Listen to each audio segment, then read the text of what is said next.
everyone, and welcome to the Three Principles Global Community webinar. The Three Principles Global Community, or 3PGC, is a nonprofit organization that's committed to bringing an understanding of the three principles to people throughout the world. Today we have Dr. Amy Johnson with us. Amy Johnson is a psychologist, coach, author, and speaker who shares a groundbreaking new approach that helps people find true, lasting freedom from unwanted habits via insight rather than willpower. She's the author of Being Human and the Little Book of Big Change, the No-Willpower Approach to Breaking Any Habit. In 2017, she opened the Little School of Big Change, an online school that's helped hundreds of people find freedom from anxiety and habits and live a more peaceful life. Amy's been a regularly featured expert on the Steve Harvey Show and on Oprah.com, as well as the Wall Street Journal and Self Magazine. And in case you're interested in learning more about Amy, her website is dramyjohnson.com, and I will post that under the recording on YouTube. So, Amy, thanks so much for agreeing to do this webinar today. I'm going to turn it over to you. All right. Thanks, Bonnie. I think the Little School of Big Change is thousands now. I think we need to change that bio. It's exciting. So, yeah, I'm happy to be here. Grateful to get to come back and share a little bit. And I think I know what I'm going to talk about, as much as you can never know. But I think the title was something like seeing how the mind works helps you see what's beyond it. I can't remember the exact title I sent Bonnie, but something like that, right? And so what I mean by that is in the principles, I mean, the beauty of this, the amazingness of this understanding is that we don't just look at this physical form stuff. We don't just look at the psychology. We don't really even have to look at the psychology and the stuff, the content that's being created necessarily. We get to see an infinitely larger picture, right? We see what's the source of all experience, what's behind all of it. What even makes way for psychology to be a thing, to take shape? What even makes it possible for us to see and feel and experience and do anything? So rather than this little narrow lens of how does our experience work, or how does our psychology work, or what are you thinking, or what are you feeling, or what are you doing, we get to kind of look behind it. I like to think of it as, like kind of looking behind it. Now, that's amazing, right? Like that's huge, totally different story than looking at this little finite ball of stuff. And as I was trained to do as a psychologist, as many people are out doing, like looking at this finite ball of stuff that is constantly changing anyway on its own, but going in and trying to change it faster or better, or, trying to manipulate or trying to see it differently. Like we see from the principles that we don't have to mess with that. We get to just be curious about how it's even showing up and coming into being, which is amazing. So, so that's great. And what I've seen, because I'm kind of in the trenches of this with people, a lot of people who are brand new, don't know anything about principles, don't care about principles. They just have a habit and nothing else has helped, or they're just riddled with anxiety and nothing else has helped. So with those people, and now training coaches as well, and trying to help other people see how we can help those people, I reflect a lot on how we can point to that big, huge expansiveness that is like so obvious once you start to see it, and how and why it is that we don't all just see it right away. And we definitely don't. And I didn't either right away. And I don't see it now sometimes, like we don't, that's just not how life tends to go. And why is that? Why is it that we have something that's universal and fundamental and true of everyone, and has never not been the case and has never not been there, and yet pointing people there? Now, I'm not saying that it's hard or that people don't see it right away. They totally do. And I don't think this is hard at all. But, you do see, of course, like it's hard and it's easy. Some people see it right away. Some people really don't. And all of us, it's not even some people, but I think all of us at times have a glimpse right away. All of us at times are so caught up in something that we just can't. And that's sort of the question, is like, well, what are we caught up in? What's in the way? What's ever in the way? Well, the only thing ever in the way of us falling into who we really are and seeing this bigger truth of who we are is experience that looks real, right? In our experience, I mean, it's good, it's compelling, it's dramatic, it's big, and we know about some of it, and we have so many blind spots. But to know, see, now we can all know, because we have a feel for the principles and how this works, but to know that the only thing ever in the way of us being in complete freedom, like our true essence, whatever that is, the words don't even work. The words don't even touch it. But the only thing ever in the way of that is experience that's kind of trumping it at the moment. Now, again, don't hang on like the language of it, because we're never away from it. We're never away from who we really are. But I mean, like, just us feeling it and our experience of it. So when people say, yeah, that resonates. Oh, those principle things you talk about, that kind of resonates with me, but they don't feel any lighter. Their life isn't any nicer. It isn't any easier. Or when people say, I get it, but I think I just have an intellectual understanding of the principles. That's another one. Same way of saying the same thing, basically. They absolutely have a feel for it, or they mentally understand the logic of it, which isn't that hard. But there's still some blind spots. There's still some experience in the way that's kind of blocking the full seeing of this, the full expression of it. Now, again, I don't even know what that means, the full expression of it, but just, you can kind of take my words lightly. What else do people say? Yeah, but like, people want to argue for their experience so much. So what I hear all the time, especially again with newer people, is, yeah, I kind of get what you're saying. That makes some sense. I think I heard that, from a Muji video one time or whatever, but you should feel, when my anxiety comes on, no, I can't even move. When I get hit with a craving or an urge, no, I have no choice. Like, so they'll, you don't know what my depression feels like. You don't know what this feels like. And so it's so innocent. Like, of course, I've said that a million times, I'm sure. But that's interesting, isn't it? I mean, if we look at that, what's going on is there, on some level, there's a feel for the huge, bigger truth behind everything, who they really are. But their experience is so compelling in that moment that they feel like they have to kind of be heard and have it validated. And it really looks different to them. Again, they might know on some level that it's experience, that everybody has it, their own version of it.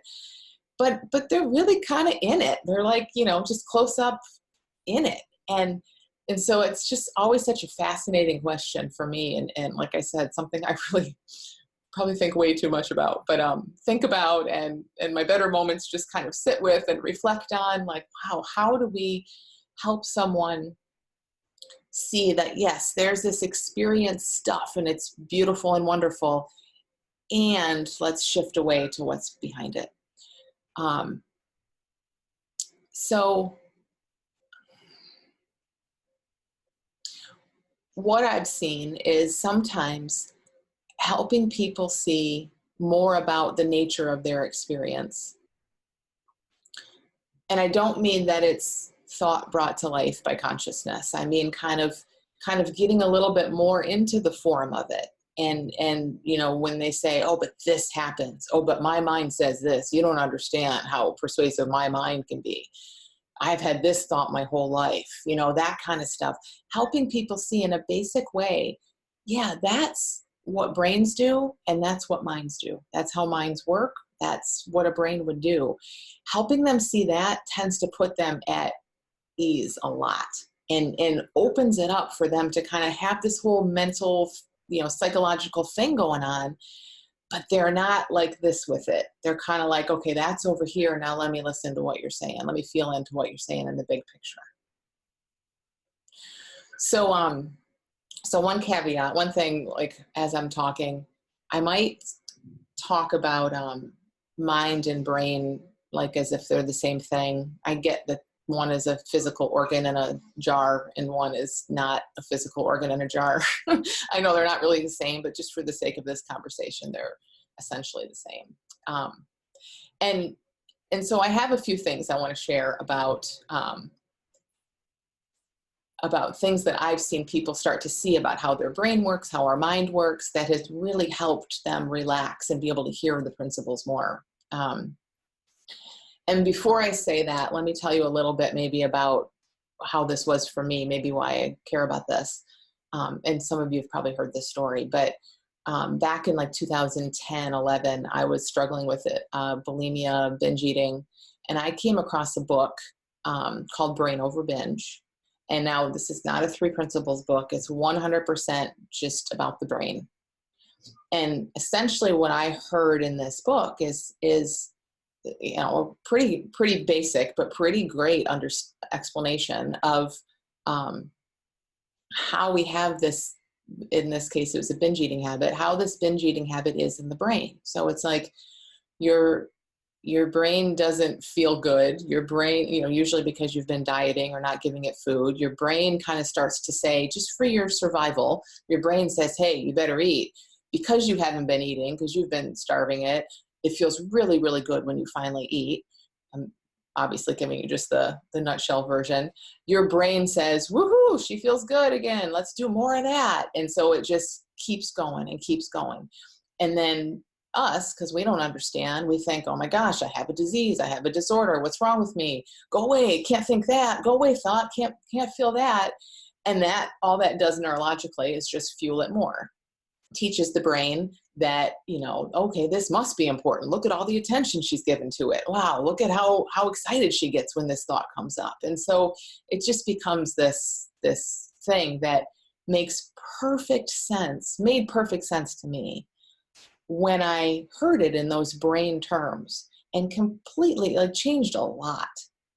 Now, again, this is just a brain explanation, but I heard that about how my brain worked and went from thinking I was a horrible loser with a disease and all these diagnoses, and I would probably, and the diagnoses that people tell you you don't really get over and all that garbage, went from that to, oh my gosh, like this is just my brain working.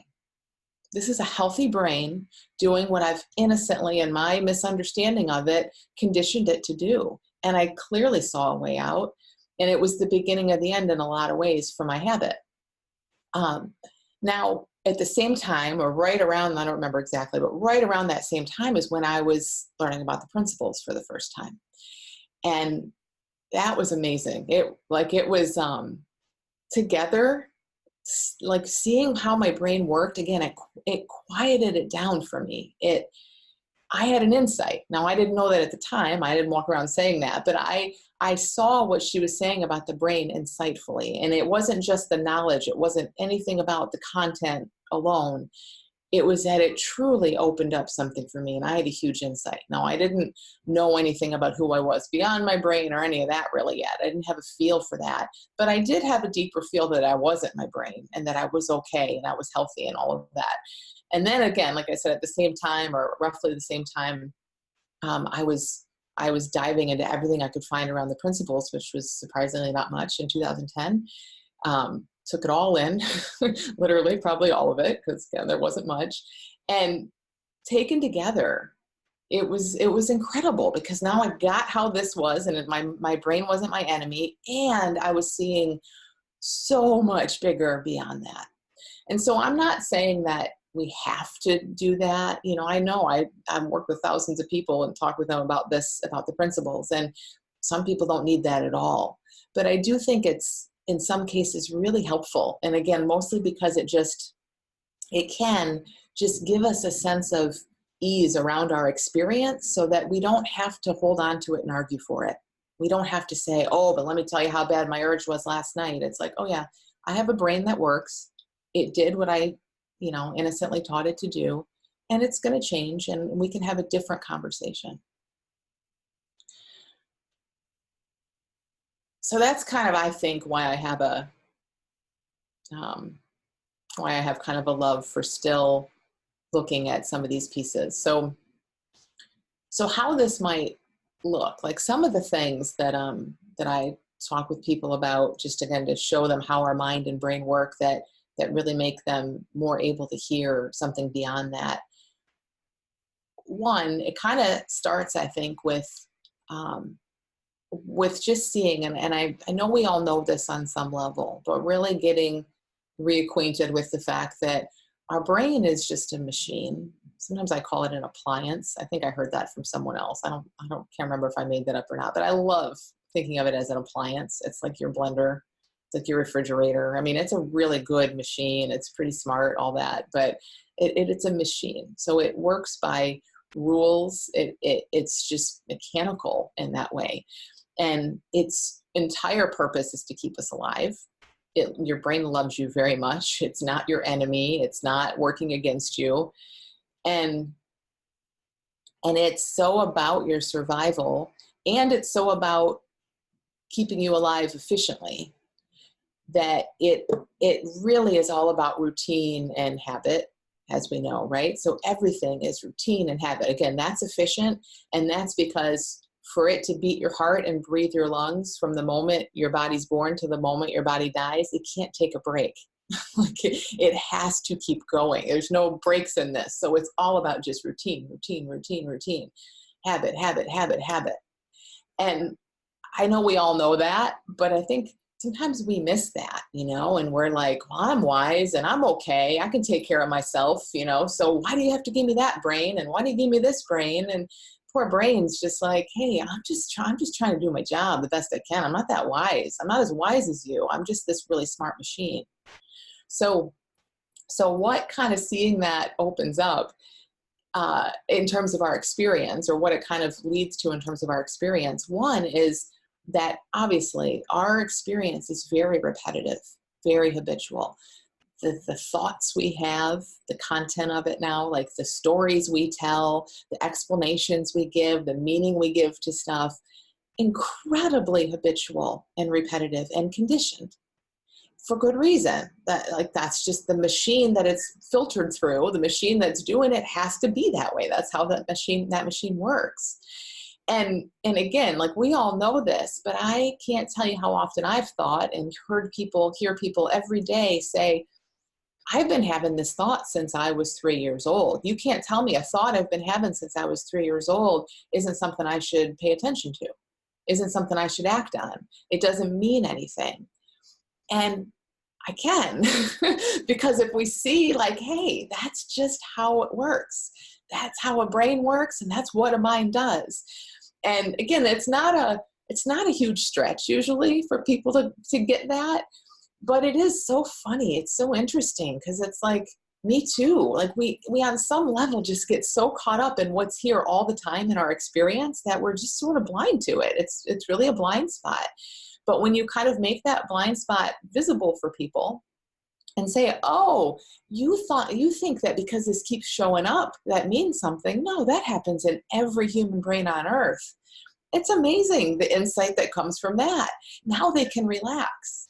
Now they don't have to, why are you back? And you must mean something. It lays so much of that to rest, and they can hear something deeper. So that's one thing, the habitual kind of repetitive nature of it. I wrote some of these down. I want to make sure I don't forget them. It just makes so much sense, that we get so caught up in that.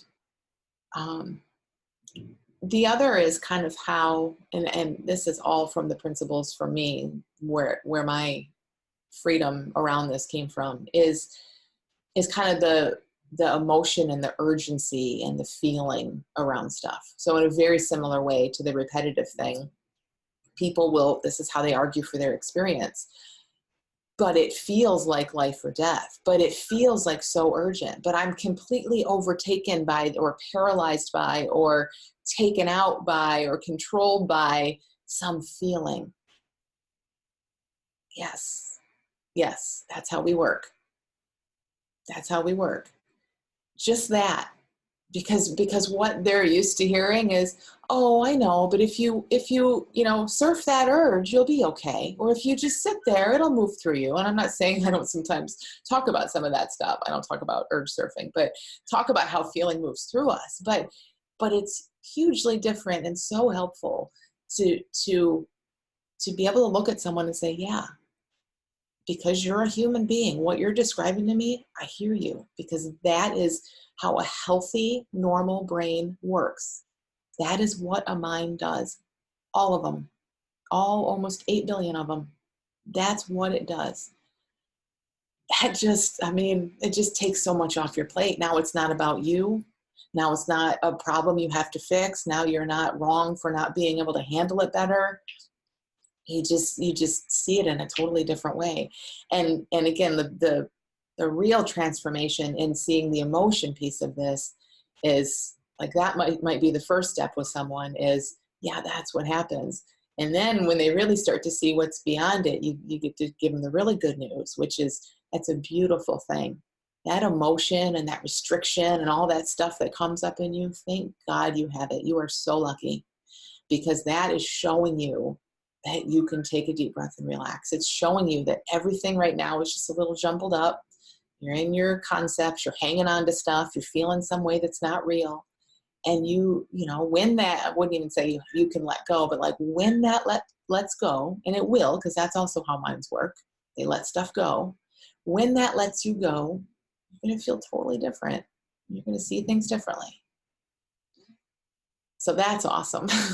What used to look like in both of these cases, what used to look, in the repetition and then the feeling and the urgency, what used to look like evidence to someone that they're broken and they're so far gone, we get to help them see the flip of that. No. That's the beauty of the design. That's actually wisdom in action. That's actually you working perfectly well. That's proof that you're healthy right there. The urgency thing too around the brain, I found that so helpful, because especially like with habits and addictions, again, that part of our brain that grabs onto something that puts out all these happy chemicals and looks like a survival based thing, it kind of, to the little brain, like it kind of thinks that is part of your survival. So to see that piece of it too, like, yeah, it has these urges and cravings and all this stuff, even in panic attacks, it has it looking so real and urgent, and your survival is at risk for good reason, because kind of to the machine of it, that's sort of how it looks. I realize I'm making the brain like a human, but that's just how I talk about it. Like, to the machine of it, it's like, oh, this is about survival, right? Because that's my whole job, is survival. So this must be too. And so it, to see the bigger picture in that is amazing. It's like we're just so close up. We're like this with our experience. And just to see some of this stuff, oh, that's how a healthy brain works. Oh, that's how all minds work. It's like we get to be like this, and we just see this huge, huge picture around it. Another thing about the brain/mind is that really is helpful for people to see is that it's always trying to solve problems. Now, it's also always creating problems to solve. So there's that. That's a little bit of a mess, but kind of what it does, as far as I can see, and I'm not getting this from like a medical journal article or anything, but as far as I can see, it's like our mind is now our mind now, not the machine brain that's all about our survival, but our mind is just constantly going, and it loves you too. And it's trying to like just weave stories and like give this experience all these textures and all this variety, and look out for you and look at what might go wrong so that it can protect you from things that it's pretty much making those things up. I mean, unless it's right in your face, like you're not really in danger most of the time in life. If you are, you have these instincts and this wisdom and common sense that tend to help you. But but the mind's worries are different. So it's like forecasting and predicting and like, oh, this might happen. And what if that happens? And oh, if this happens, if you lose all your money and you're homeless under the viaduct, here's what you'll do. So it like creates problems and then solves problems. And I think that's so huge to kind of get a feel for that too. And to see that that's not a problem. That's not a defect of our mind. That's not like an unfortunate side effect of evolution or something like that. It's your mind just trying to help you. It's just not it just doesn't know so much. It just doesn't have that bigger perspective and wisdom all the time. And the more we can kind of see, oh, that's just a mind doing what minds do, we're not so affected by it. So one of my good friends spent a year, like the better part of a year, in silence. She had a time in her life when she could do that, and she had all kinds of health issues and things like that. And she lived kind of in a little remote place and had a little online business that she worked at for maybe an hour or two. I mean, she really didn't even do anything there. She had no TV, no radio, almost no contact, and just was quiet for the main part of about a year. And it's so interesting to hear how she came to see her mind and think about her mind through that time, because what she noticed with all this stuff gone and just being like so much in her head, initially anyway, she noticed her mind just constantly looking around for like what might happen and what she should do. And, oh, here's this. And she describes it. It's like this hyper puppy, right? It's just like, hey, do this, so do that. And then, and it took a while for her mind to kind of get on board with like, no, we don't do stuff. Like, we're being quiet for a year. I mean, she really like barely went out and barely did anything, but her mind was constantly just like, do this, do that. What about this? What about, and then it would like toss out these problems and then toss out a potential solution. And it didn't do that for the whole year. It did that for a while. Sure, did it off and on for the year, but she kind of just has this beautiful way of seeing her mind, which is like, oh, it is so adorable. It's just working way too hard.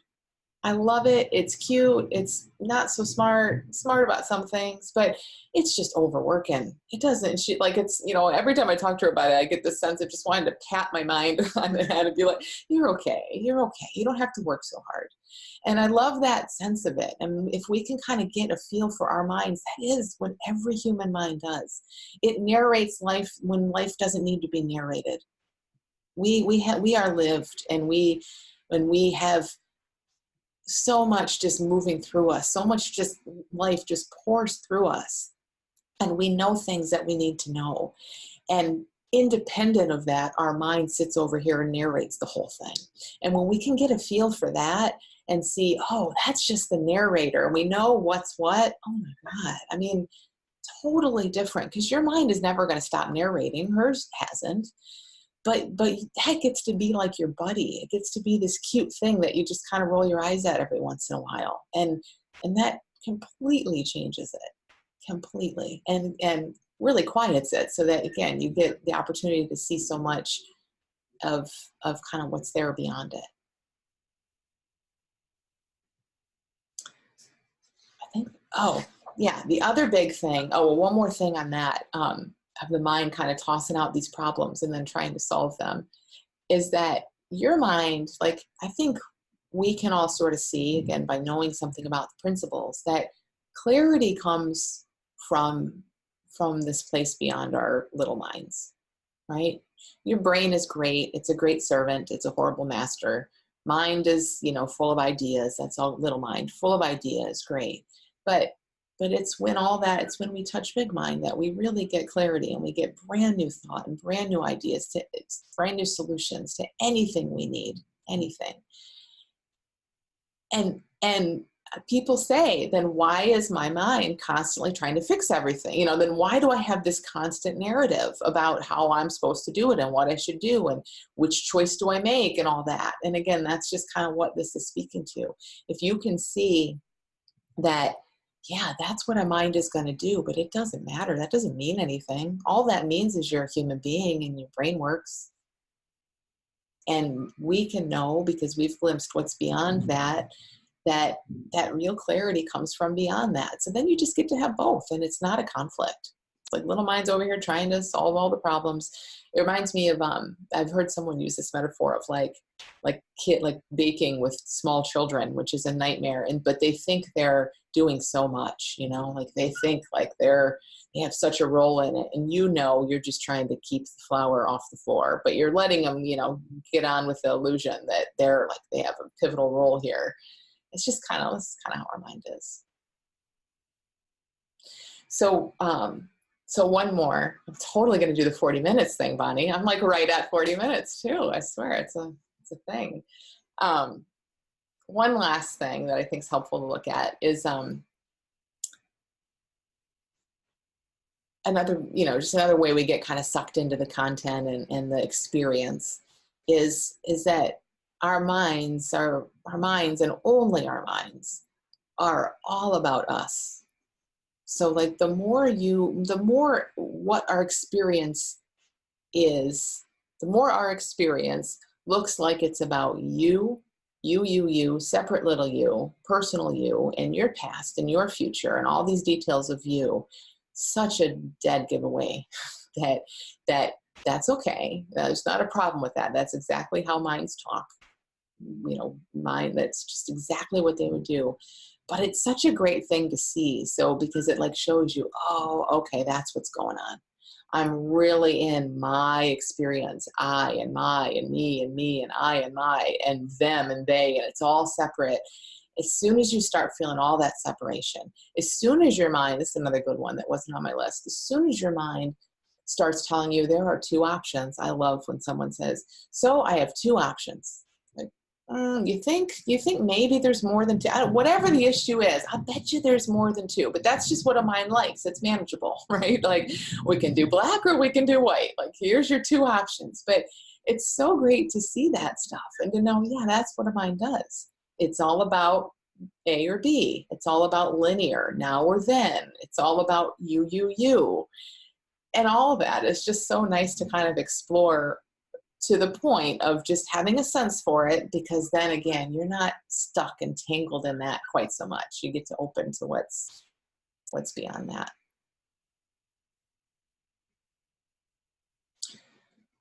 All right, well, 36, that's not too bad.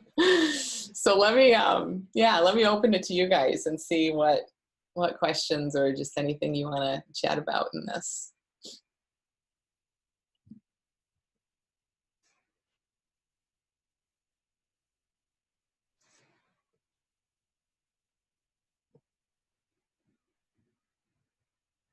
Can I go? Yep. Yeah. Hi. Nice to meet you. I'm Deborah. Hi. Hi. So while you're talking, I was thinking about something that I've been dealing with lately. And so I guess I'll share it and see how it relates. And especially what you're saying, like all about you, because this has definitely been like all about me. So there was an argument in my family and a couple weeks ago, and I managed to make two people really mad at me, and totally unintentional, and it's been really clear to me, like we're all living in different realities around it. They've got their stories, I've got my story, and I've been really upset about it, and like the internal dialogue around like, trying to make myself feel okay, but then also saying, well, I don't have to feel okay. And then, since I understand to some degree how the mind works, why is this bothering me so much? And then what occurred to me, which was pretty cool, was like that I don't have to get rid of this feeling, that I can just feel really sad about it. And like, almost like I have this visual in my head of like sitting in a mud puddle around all the sadness about what happened. And that actually is the one thing that starts to make me feel better, like just to let myself feel crappy. Yeah. Yeah. So I don't know if you have any response or reaction to any of that, but that's what was going through my head while you were talking about all of it. Yeah, no, it's totally exactly what we're talking about. And it's so interesting that it's like when you just sit in that mud puddle and feel crappy, your mind, that's that cute little mind that's trying to help you so much and trying to say, oh, but you were justified, or maybe you'll do this to fix it, or maybe this, or maybe that. Like, it's not, you're not listening to that anymore. You've decided you're just sitting in a mud puddle feeling crappy, right? So all that churning, as well-meaning as it is, you know, and it might even be kind of like boring conversation, like, oh, you could do this, and maybe they'll think this, and, you know, but it's like it weighs on us. So there's something so beautiful about, like, okay, I hear you up there talking and scheming and justifying and all that, but something about just being there in the feeling, it's like that's kind of quiet for a minute. And I bet that's part of, anyway, maybe what feels really good. Yeah, for sure. And for you to know too, I mean, it's hard when that stuff happens and your mind is really going to be in overdrive, like it has been, about all the different options and things. And I just think it's so incredibly valuable and helpful to know that that's what a mind will do in those times. And that it's just trying to help, but that the peace is not going to come from there. Right. Just like you've seen, the peace you've had so far comes from just being in what is. But even moving forward, like peace and resolution and nice ideas and things that, you know, happen around this in the future, they're not coming from that little box of conversation. They're coming from a deeper place. So it's helpful to know that, you know, you at least don't have to tune into all that. Well, and interesting for me to notice while you're saying that also, that like, as much as I'm ready to sit in the mud puddle around my feelings, I'm probably not really open yet to being in a different place about any kind of solution. Yeah. Just still mad. Yeah. No, that's okay. That's great. That's great to see. And you don't have to get yourself ready, right? So you can't sit still, really. I mean, life kind of keeps living us and moving us forward. So Yeah, very cool. Thanks. yeah, thank you. It's so interesting with stuff like that, you know, and I don't know, just to see that we all humans go through this exact same thing so often. I mean, every one of us knows exactly what Deborah's talking about, and you know, and then but it doesn't make it go away. Like you still, and like she said, like no matter what you know about the mind, it doesn't make it go away. Like you still feel the icky feelings, and they come and go, and you get caught up in the stories, and they come and go. But there's just something so beautiful about seeing the mechanical nature of that. And maybe that sounds weird, but to me, it's like, oh, like we're just little human robots, and to some degree, and again, that's a great feeling for me. That might not sound like a good description to some of you, but there's so much of us that's just so robotic and mechanical in that way. And that's what all that a lot of that kind of stuff is. And to know that the process of it is so universal, and that we know it happens, we know it resolves itself, we know life keeps moving through us. It just at least takes it takes our focus out of it at least a little bit, and like we don't think we need to attend to it and solve it and all of that. When something kind of shocking happens, even again for the mind / brain, like a fight, or even not even shocking, but new or uncertain, like you're starting a new job, or you move, or there's, you know, a disagreement or something like that. Of course, everything up here is just rattling like crazy. Like that's what it's going to naturally kind of start to do, you know, in order to make sense of it. That's what our mind does. It tells stories to make sense of things and fix things. So I love knowing that too. And I've seen, you know, so often people will say, well, I moved, or we decided to move, we put our house up for sale, and now I have all this, you know, questioning and stuff. And it's like, yeah, that's how minds work. You know, let it settle down, and then you'll see. Maybe you take your house off the market. Maybe you don't. I don't know. But don't read into or make meaning of the busyness. You know, that busyness is just what happens as we move through life.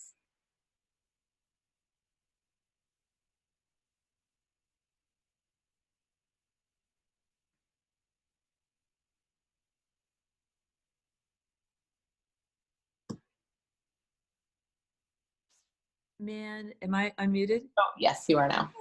I'm Hi. Janet. I have a not fully formulated question that popped into my mind when you were talking about the narrator. And I'm just curious to hear your thoughts about the quality of the narrator as we experience the voice. In times when it actually seems to be condensing some wisdom from the greater mind and pointing us, and the relationship of that to, which is still very much a narrator, and the relationship of that to just maybe what you were pointing to when you were talking about clarity, just the experience of mind when narrator kind of stops, but I don't get to experience that a ton.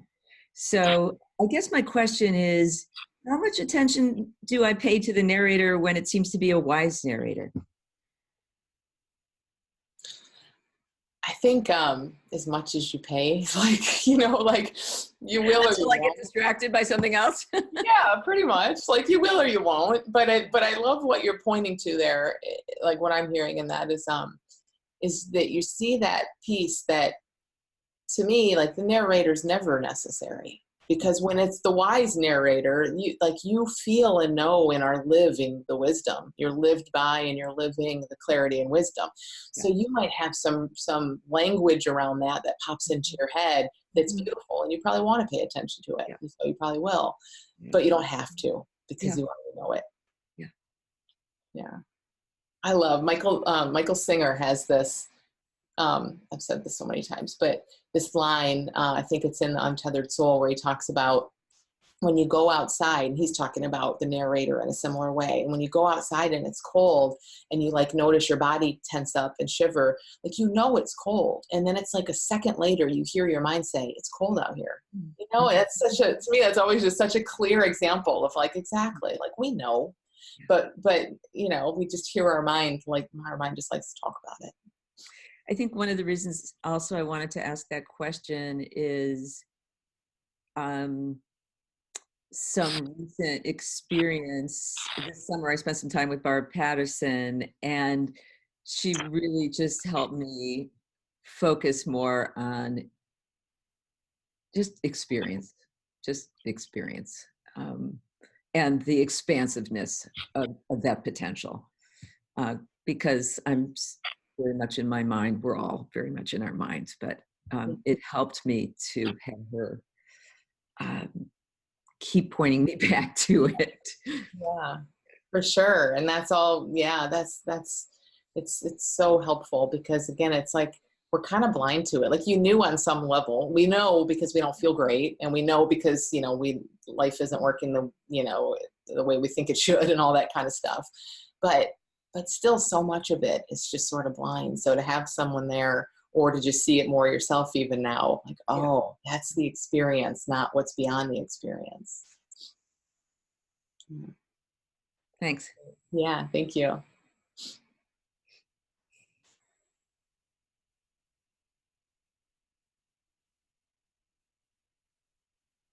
So there's a question I'll read. It's private, so I don't know if you want to speak and speak it, you can, but I'll just address it privately, not privately, but audibly, but anonymously. So it says, what about the heart and its many powers? It also has neurons, its own nervous system. Our thoughts are coming from more than just the brain. Do you use the three principles in the same way, regardless of where the thoughts are coming from?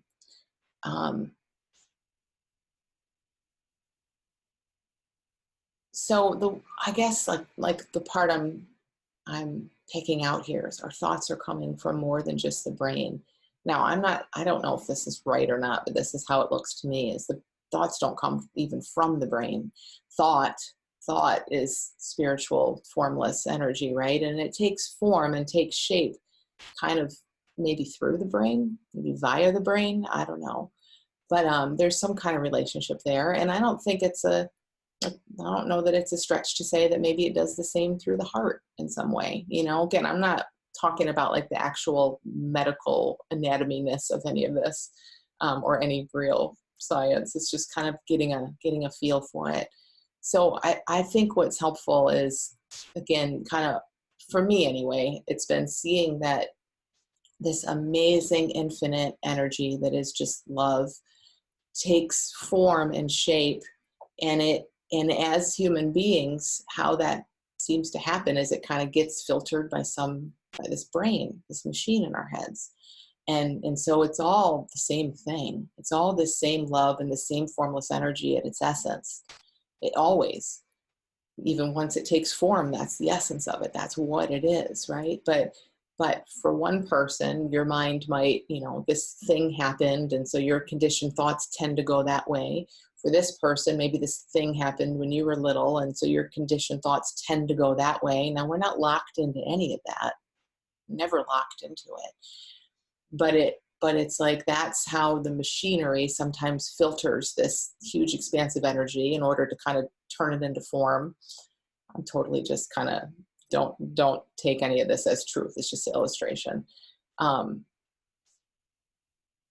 so the more we see about that, though, it's like, oh, okay, well, yeah, this habitual thought I keep getting is the same as that wise thought I had earlier. It's the same as that thought that, oh my gosh, I'm so lucky to be alive and I love life. And, that's no different than you're such an idiot.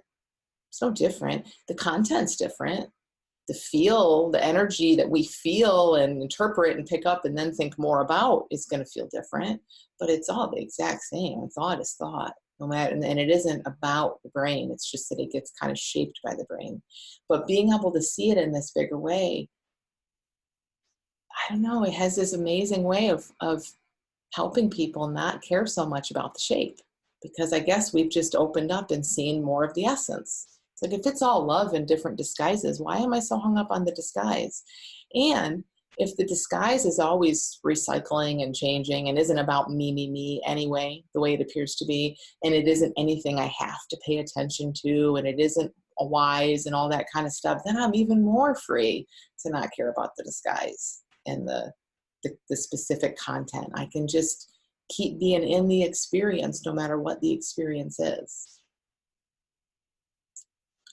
So I don't know if that's helpful. I hope it addresses that question. And there's a little follow-up question. Do you listen to your intuitive thoughts? Yeah, I kind of love that. I mean, again, I don't know. I don't want to put too many words around it and butcher it, because I don't know what an intuitive thought is and isn't half the time, but yeah, I do. And so do you. Like, you know what I mean? Like, we kind of just know. Again, that to me, that's one of those things, one of those examples of just being lived. We're just lived, and we know stuff all the time that we shouldn't know, that our brain didn't tell us, or that, a book didn't teach us, all the time. So much so that we miss 99% of it. We just kind of take it for granted. And that's pretty cool. That's kind of intuition all the time. And, well, let me just say this too. And, because I know what you mean. I mean, there are those things that are like, this doesn't feel right, and I don't know why. Or call that person, and I don't know why, and I don't know why thing. So that's kind of what I think a lot of us think about when we think of intuitive thoughts. And I will say, for me, I absolutely trust that stuff so much more than I used to. Because the only thing ever, I think it's, I see little kids do that all the time. I think we're designed to trust it and act on it. The only thing ever in the way of anything is a little conceptual story about it, So when you kind of know, you just would get onto that so quickly. Like, something tells me. And then your mind comes in. What do you mean something tells you? There's no evidence for that. You're making that, like, you just kind of more and more you get the feel for what's what. And I think naturally listen to the intuitive stuff a little more.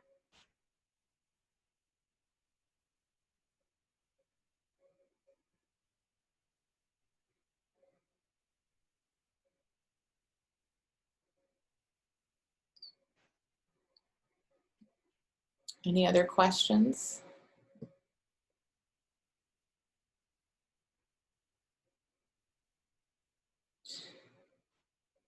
I think the biggest thing in all of this is really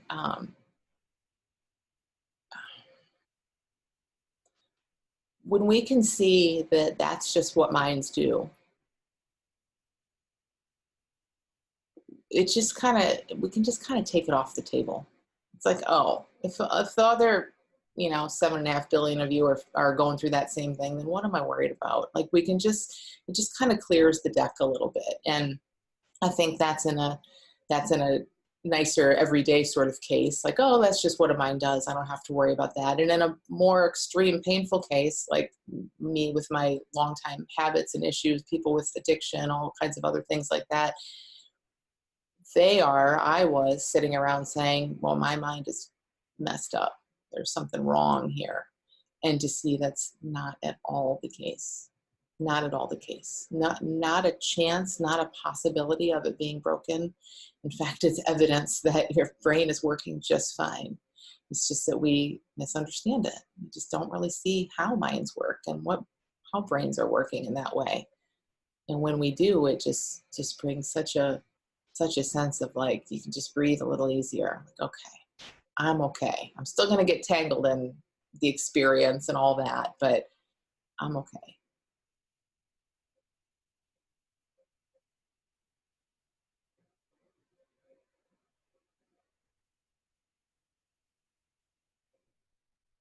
Any other questions out there?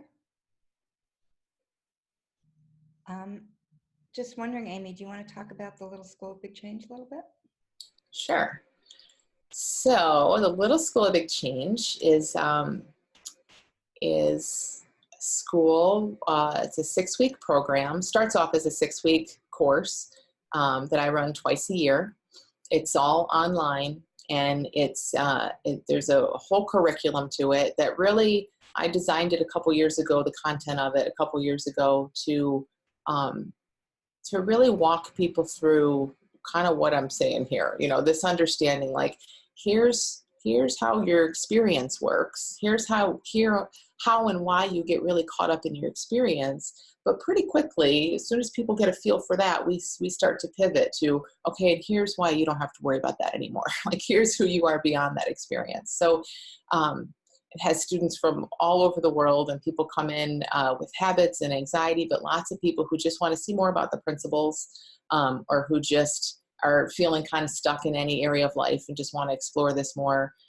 So it's a 6-week course, tons of content that you get to keep for life. And then we do 2 90-minute calls each week, where I'm there supporting you and helping you, answering questions, clearing up blind spots or pointing out blind spots, and really kind of supporting people through it. So I run it twice a year, and the next time is in a couple weeks. September 23rd is the next time it'll run. So it's usually like a fall and a March, April kind of thing. And then once people have gone through the school, you have the option of being in our graduate community, which is amazing. And we have weekly calls, and that's where we really get deeper into this and kind of start to explore things in an even bigger way. So we can, on the link that Bonnie will share to my website, there's all kinds of information about the school if you're interested in that. Thanks so much, Amy. This was a great conversation. I really saw some new things from it. So, appreciate it. And Thank you. Thanks everybody for attending live, and for the next webinar. It's on October 9th, and it's with Rohini Ross. So hopefully you can join live then. See you all again soon. Thank you.